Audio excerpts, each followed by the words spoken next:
ವಿಡಿಯೋಗೆ ತಮ್ಮೆಲ್ಲರಿಗೂ ಆತ್ಮೀಯವಾದ ಸ್ವಾಗತವನ್ನು ಕೋರುತ್ತಾ ಅಧ್ಯಾಯ 4 4.2ಗೆ ಹೊಸ ಧರ್ಮಗಳ ಉದಯದ ಬಗ್ಗೆ ನಾವೇನು ಮಾಡೋಣ ಈ ಒಂದು ತರಗತಿಯಲ್ಲಿ ನೋಡ್ತಾ ಹೋಗೋಣ.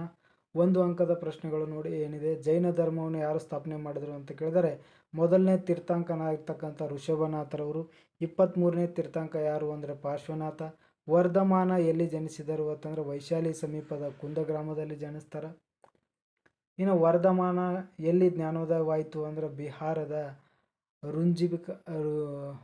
ರುಜುಂಬಿಕಾ ನದಿ ರುಜುಂಬಿಕಾ ಗ್ರಾಮದಲ್ಲಿ ಇವರಿಗೆ ಜ್ಞಾನೋದಯ ಆಗುತ್ತದೆ. ವರ್ಧಮಾನ ಎಲ್ಲಿ ನಿರ್ಮಾಣ ಹೊಂದಿದರು ಅಂತ ಬಿಹಾರದ ರಾಜಗೃಹದ ಸಮೀಪದ ಪಾವ ಎಂಬಲ್ಲಿ ವರ್ಧಮಾನ ಮಹಾವೀರನು ಮರಣ ಹೊಂತಾರೆ. ಬೌದ್ಧ ಧರ್ಮದ ಸ್ಥಾಪಕ ಯಾರು ಅಂದರೆ ಗೌತಮ ಬುದ್ಧ. ಬುದ್ಧ ಎಲ್ಲಿ ಜನಿಸ್ತಾರ ಅಂತಂದ್ರೆ ಲುಂಬಿನಿ ವನ ಅಂತಕ್ಕಂಥ ಸ್ಥಳದಲ್ಲಿ. ಬುದ್ಧನ ಮೊದಲ ಹೆಸರು ಸಿದ್ಧಾರ್ಥ.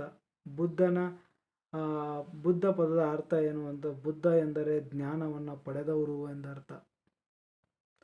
ಸಿದ್ಧಾರ್ಥನು ಯಾವ ಸ್ಥಳದಲ್ಲಿ ಜ್ಞಾನೋದಯವನ್ನು ಹೊಂದಿದ ಅಂತ ಇದೆ. ಸಿದ್ಧಾರ್ಥನು ಗಯಾದ ಅರಳಿ ಮರದ ಕೆಳಗಡೆ ಜ್ಞಾನೋದಯ ಹೊಂದಿದ. ಬುದ್ಧನು ತನ್ನ ಮೊದಲ ಪ್ರವಚನ ಎಲ್ಲಿ ನೀಡಿದ ಅಂದರೆ ಬನಾರಸ್ ಸಮೀಪದ ಸಾರನಾಥದ ಜಿಂಕೆ ವನದಲ್ಲಿ ನೀಡ್ತಾರ. ಇನ್ನು ಬುದ್ಧನ ಎಲ್ಲಿ ನಿರ್ವಾಣ ಹೊಂದಿದ್ರು ಅಂತ ಕೇಳಿದ್ರೆ ಉತ್ತರ ಪ್ರದೇಶದ ಕುಶಿನಗರ ಅಂತಕ್ಕಂಥ ಸ್ಥಳದೊಳಗೆ ಅವರು ಮರಣ ಹೊಂತಾರ. ಕೆಳಗಿನ ಪ್ರಶ್ನೆಗಳಿಗೆ 2 ಪದಗಳ ಅಥವಾ ವಾಕ್ಯಗಳಲ್ಲಿ ಉತ್ತರಿಸಿ ಅಂತ ಕೇಳಿದ್ದಾರೆ. ವರ್ಧಮಾನನ ತಂದೆ ತಾಯಿ ಯಾರು ಅಂದರೆ ತಂದೆ ಸಿದ್ಧಾರ್ಥ, ತಾಯಿ ತ್ರಿಶಲಾದೇವಿ. ವರ್ಧಮಾನ ತ್ರಿರತ್ನಗಳನ್ನು ಹೇಳ್ರಿ ಅಂತ ಹೇಳಿದ್ದಾರೆ, ತಿಳಿಸಿ ಅಂತ ಕೇಳಿದ್ದಾರೆ. ಸಮ್ಯಕ್ ಜ್ಞಾನ, ಸಮ್ಯಕ್ ನಂಬಿಕೆ, ಸಮ್ಯಕ್ ನಡತೆ. ಜೈನ ಸಭೆಗಳು ಎಲ್ಲಿ ಜರುಗಿದವು ಅಂದರೆ ಪಾಟ್ಲಿಪುತ್ರ ಮತ್ತು ವಲ್ಲಭಿಯಲ್ಲಿ. ಜೈನ ಧರ್ಮದ ಪಂಗಡಗಳು ಯಾವುವು ಅಂತ ಕೇಳಿದರೆ ಶ್ವೇತಾಂಬರರು ಮತ್ತು ದಿಗಂಬರರು. ಬುದ್ಧನ ತಂದೆ ತಾಯಿ ಯಾರು ಅಂತ ಕೇಳಿದ್ದಾರೆ. ಬುದ್ಧನ ತಂದೆ ಶುದ್ಧೋಧನ, ತಾಯಿ ಮಾಯಾದೇವಿ. ಬುದ್ಧನು ಬೋಧಿಸಿದ ಆರ್ಯ ಸತ್ಯಗಳು ಯಾವುವು ಅಂದರೆ ಪ್ರಾಪಂಚಿಕ ಜೀವನವು ದುಃಖಮಯವಾಗಿದೆ, ಆಸೆ ದುಃಖಕ್ಕೆ ಮೂಲ ಕಾರಣ, ಆಸೆಯನ್ನು ನಿಗ್ರಹಿಸುವುದರಿಂದ ಪುನರ್ಜನ್ಮ ಕೊನೆಗಾಣಿಸಬಹುದು, ಆಸೆಯನ್ನು ಕೊನೆಗಾಣಿಸಲು ಅಷ್ಟಾಂಗ ಮಾರ್ಗ ಅನುಸರಿಸಬೇಕು ಅಂತ ಹೇಳ್ತಾರೆ ಬುದ್ಧ. ಇನ್ನು ಬೌದ್ಧ ಧರ್ಮಕ್ಕೆ ರಾಜಾಶ್ರಯ ನೀಡಿದವರು ಯಾರಾದರೂ 2 ಅರಸುಗಳನ್ನು ತಿಳಿಸಿರಿ ಅಂತ ಕೇಳಿದ್ದಾರೆ, ಅಶೋಕ ಮತ್ತು ಕನಿಷ್ಕ. ತ್ರಿಪಿಟಕಗಳನ್ನು ತಿಳಿಸಿ ಅಂತ ಹೇಳಿದರೆ ವಿನಯ ಪಿಟಕ, ಸುತ್ತ ಪಿಟಕ, ಅಭಿಧಮ್ಮ ಪಿಟಕ. ಬೌದ್ಧ ಧರ್ಮದ ಪಂಥಗಳು ಹೀನಯಾನ, ಮಹಾಯಾನ. ಇನ್ನು ಕೆಳಗಿನ ಪ್ರಶ್ನೆಗಳಿಗೆ 15ರಿಂದ 20 ವಾಕ್ಯಗಳಲ್ಲಿ ಉತ್ತರಿಸಿ ಅಂತ ಕೇಳಿದರೆ ಹೊಸ ಧರ್ಮ ಉದಯಕ್ಕೆ ಕಾರಣವಾದ ಅಂಶಗಳು ಯಾವುವು ಅಂತ ಕೇಳಿದರೆ ಅವುಗಳನ್ನ ಇಲ್ಲಿ ನೋಡೋಣ.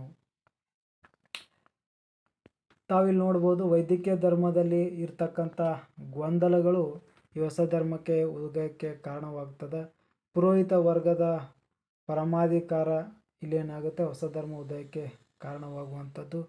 ಪ್ರಾಣಿ ಬಲಿ ಇರುವುದರಿಂದ ನೋಡ್ರಿ, ಪ್ರಾಣಿ ಬಲಿಯು ಶಾಸ್ತ್ರ ವಿಧಿಗಳು ಒಂದು ಭಾಗವಾಗಿತ್ತು. ಇವುಗಳು ಆಚರಣೆ ದುಬಾರಿ ಆಗಿದ್ದರಿಂದ ಜನರು ಧರ್ಮದಲ್ಲಿ ನಂಬಿಕೆ ಕಳೆದುಕೊಂಡರು. ಜಟಿಲವಾದ ವೈದ್ಯಕೀಯ ಧರ್ಮ. ಮಂತ್ರ ಪಠಣಗಳ ಸಾಮಾನ್ಯರಿಗೆ ಅರ್ಥವಾಗುತ್ತಿರಲಿಲ್ಲ. ಜಾತಿ ಪದ್ಧತಿ. ಮಹಾನ್ ವ್ಯಕ್ತಿಗಳ ಜನನ ಏನಾಯಿತು ಈ ಹೊಸ ಧರ್ಮಗಳ ಉದಯಕ್ಕೆ ಕಾರಣವಾಗಿತ್ತು.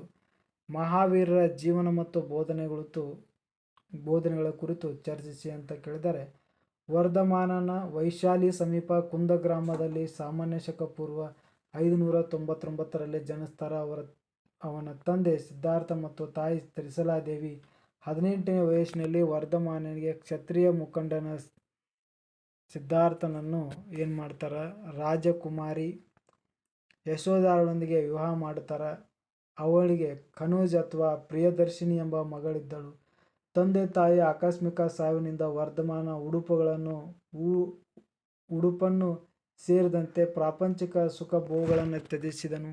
ಅವರು 13 ವರ್ಷಗಳ ಕಾಲ ದೇಹದಂಡನೆ ಮಾಡುತ್ತಾ ಆಳವಾದ ಜ್ಞಾನವನ್ನು ಹುಡುಕೋದಕ್ಕೆ ಅವ್ರು ಏನು ಮಾಡ್ತಾರ ಅಂತಂದ್ರೆ ಈ ರೀತಿ ಹೋಗುವಂಥದ್ದು ಇದು. ಇನ್ನು ಮಹಾವೀರನ ಬೋಧನೆಗಳನ್ನು ನಾವು ಇಲ್ಲಿ ನೋಡೋದಾದರೆ ಪಂಚಶೀಲ ತತ್ವಗಳು, ಸತ್ಯ ಸಂಧಗ್ಧತೆ, ಸತ್ಯ ಪಾಲನೆ ಮಾಡುವುದು, ಅಹಿಂಸೆ, ಹಿಂಸೆಯನ್ನು ಮಾಡದೇ ಇರುವುದು, ಆಸ್ಥೇಯ ಅಂದರೆ ಕಳ್ಳತನ ಮಾಡದೇ ಇರುವುದು, ಅಪರಿಗ್ರಹ, ಅವಶ್ಯಕ್ಕಿಂತ ಹೆಚ್ಚಿನ ಸಂಪತ್ತನ್ನು ಹೊಂದಬಾರದು, ಬ್ರಹ್ಮಚಾರ್ಯ, ಪವಿತ್ರತೆಯನ್ನು ಕಾಪಾಡುವುದು. ಇನ್ನು ತ್ರಿರತ್ನಗಳು ಅಂದರೆ ಸಮ್ಯಕ್ ಜ್ಞಾನ, ಸಮ್ಯಕ್ ನಂಬಿಕೆ, ಸಮ್ಯಕ್ ನಡತೆ ಅಂಥೇಳಿ ಇವರು ಬೋಧನೆಯನ್ನು ಮಾಡ್ತಾರೆ. ಇನ್ನು ಬುದ್ಧನ ಬೋಧನೆಗಳು ಮತ್ತು ಬೋಧನೆಗಳನ್ನು ಚಿತ್ರಿಸಿ ಅಂತ ಕೇಳಿದರೆ ನೋಡ್ರಿ, ಬುದ್ಧನ ಆರಂಭಿಕ ಜೀವನ. ಬುದ್ಧನ ಮೂಲ ಹೆಸರು ಸಿದ್ಧಾರ್ಥ. 583ರಲ್ಲಿ ಲುಂಬಿನಿ ವನದಲ್ಲಿ ಜನಿಸ್ತಾರ. ತಂದೆ ಶುದ್ಧೋಧನ, ತಾಯಿ ಮಾಯಾದೇವಿ. ಇವರು 16ನೇ ವಯಸ್ಸಲ್ಲಿ ಯಶೋಧರಳೊಂದಿಗೆ ಮದುವೆಯನ್ನು ಆಗ್ತಾರೆ. ಆ ಮದುವೆಯ ಪ್ರಯುಕ್ತವಾಗಿ ಅವರಿಗೆ ರಾಹುಲ ಎಂಬ ಗಂಡು ಮಗು ಜನನ ಆಗುತ್ತದೆ. ಇನ್ನು ಮಹಾಪರಿತ್ಯಾಗಿ, ಎಲ್ಲವನ್ನ ಬಿಟ್ಟು ಹೋಗುವಂಥದ್ದಕ್ಕೆ ಮಹಾಪರಿತ್ಯಾಗಿ ಆಗುತ್ತಾರೆ ಬುದ್ಧ. ಜ್ಞಾನೋದಯ ಎಲ್ಲಾಗುತ್ತೆ ಅಂದರೆ 35ನೇ ವಯಸ್ಸಿನ ಗಯಾದ ಆಲದ ಮರದ ಕೆಳಗೆ ಜ್ಞಾನೋದಯವಾಯಿತು. ಅಂದಿನಿಂದ ಬುದ್ಧನೆಂದು ಹೆಸರಾದನು. ಬುದ್ಧನೆಂದರೆ ಜ್ಞಾನ ಪಡೆದವನು ಎಂದರ್ಥ. ಅವನಿಗೆ ತಥಾಗತ ಅಂತ ಕರೀತಾರೆ. ತಥಾಗತ ಎಂದರೆ ಸತ್ಯವನ್ನು ಅರಿತವನು ಎಂದರ್ಥ. ನಂತರ ಅವನು ಬೌದ್ಧ ಧರ್ಮವನ್ನು ಸ್ಥಾಪನೆ ಮಾಡ್ತಾರೆ. ಇನ್ನು ಧರ್ಮಚಕ್ರ ಅಂತೇಳಿ ಮಾಡ್ತಾರೆ. ಬುದ್ಧನಿಗೆ ಏನಂತ ಕರೀತಾರೆ ಅಂದರೆ ಎಡ್ವರ್ಡ್ ಅರ್ಲಾಡ್ ಅಂತಕ್ಕಂಥವ್ರು ಏಷ್ಯಾದ ಬೆಳಕು ಅಂತ ಕರೀತಾರೆ ಬುದ್ಧನನ್ನು. ಸೊ ಈ ರೀತಿಯಾಗಿರ್ತಕ್ಕಂಥ ನಿರ್ವಾಣ ಶಾಖೆಗಳ ಶುದ್ಧ ಪೂರ್ಣಿಮೆ ಎಂದು ಸಂಭವಿಸಿದ ಅದನ್ನು ಬುದ್ಧ ಪೂರ್ಣಿಮೆ ಅಂತ ಕರೀತಾರೆ. ಬುದ್ಧನ ಜ್ಞಾನೋದಯ ಪೂರ್ಣಿಮೆ ದಿನ, ಬುದ್ಧನ ಜನನ ಪೂರ್ಣಿಮೆ ದಿನ, ಬುದ್ಧನ ಮರಣ ಕೂಡ ಪೂರ್ಣಿಮೆ ದಿನ ಆಗುವ ಕಾರಣಕ್ಕಾಗಿ ಅದನ್ನು ಬುದ್ಧ ಪೂರ್ಣಿಮೆ ಅಂತ ಕರೀತಾರೆ.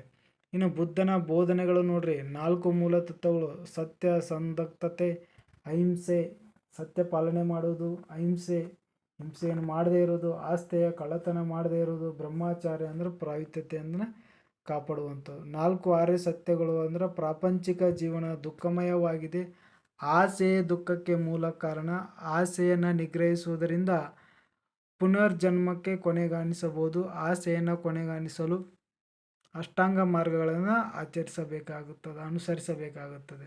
ಅಷ್ಟಾಂಗ ಮಾರ್ಗಗಳು: ಒಳ್ಳೆಯ ನಂಬಿಕೆ, ಒಳ್ಳೆಯ ಆಲೋಚನೆ, ಒಳ್ಳೆಯ ಮಾತು, ಒಳ್ಳೆಯ ನಡತೆ, ಒಳ್ಳೆಯ ಪ್ರಯತ್ನ, ಒಳ್ಳೆಯ ಜ್ಞಾನ, ಒಳ್ಳೆಯ ಜೀವನೋಪಾಯ, ಒಳ್ಳೆಯ ಮನಸ್ಥಿತಿ. ಇನ್ನು ಬುದ್ಧನ ನೀತಿಗಳ ಬಗ್ಗೆ ಹೇಳೋದಾದರೆ ಜಾತಿ ಪದ್ಧತಿಯನ್ನು, ಸಮಾನತೆಯನ್ನು ಪ್ರತಿಪಾದಿಸುತ್ತಾರೆ, ಜಾತಿ ಪದ್ಧತಿ ವಿರೋಧಿಸ್ತಾರೆ ಬುದ್ಧ. ಸೊ ಈ ರೀತಿಯಾಗಿರ್ತಕ್ಕಂಥ ಬುದ್ಧನ ತತ್ವಗಳನ್ನು ನೀವೇನು ಮಾಡಬೇಕಾಗುತ್ತೆ, ಬರಿಬೇಕಾಗುತ್ತದೆ. ಪ್ರೀತಿ, ಕರುಣೆ, ಸಹಾನುಭೂತಿಯಿಂದ ಎಲ್ಲ ವರ್ಗದ ಜನರನ್ನು ಆಕರ್ಷಿಸಿ ತನ್ನ ತತ್ವಗಳನ್ನು ಪ್ರಚಾರ ಮಾಡ್ತಾನೆ. ಬೌದ್ಧ ಸಂಘಗಳನ್ನು ಸ್ಥಾಪಿಸಿ ಬೃಹತ್ ಪ್ರಮಾಣದ ಅನುಯಾಯಿಗಳನ್ನು ಸನ್ಮಾರ್ಗದಲ್ಲಿ ನಡೆಸ್ತಾರೆ. ಜನಸಾಮಾನ್ಯರ ಭಾಷೆಗಳಾದ ಪಾಲಿ, ಪ್ರಾಕೃತ ಭಾಷೆಗಳಲ್ಲಿ ಬೋಧಿಸಿ ಹೆಚ್ಚು ಜನರಿಗೆ ತತ್ವಗಳನ್ನು ಪ್ರಚಾರ ಮಾಡ್ತಾರೆ. ಸೊ ಈ ಒಂದು ವಿಡಿಯೋದಲ್ಲಿ ಹೊಸ ಧರ್ಮಗಳ ಉದಯದ ಪ್ರಶ್ನೋತ್ತರಗಳನ್ನು ನೋಡಿದ್ವಿ. ನಂತರ ಮುಂದಿನ ತರಗತಿಯಲ್ಲಿ ಮತ್ತೊಂದು ವಿಡಿಯೋದೊಂದಿಗೆ ತಮ್ಮೊಂದಿಗೆ ಸೇರ್ತೀನಿ ಅಂತ ಹೇಳ್ತಾ ಈ ವಿಡಿಯೋವನ್ನು ಶೇರ್ ಮಾಡಿ, ನಮ್ಮ ಚಾನಲ್ ಸಬ್ಸ್ಕ್ರೈಬ್ ಮಾಡಿ ಅಂತ ತಮ್ಮಲ್ಲಿ ಮತ್ತೊಮ್ಮೆ ರಿಕ್ವೆಸ್ಟ್ ಮಾಡ್ತಾ ಈ ವಿಡಿಯೋನ ಮುಗಿಸ್ತಾ ಇದ್ದೀನಿ. ನಮಸ್ಕಾರ.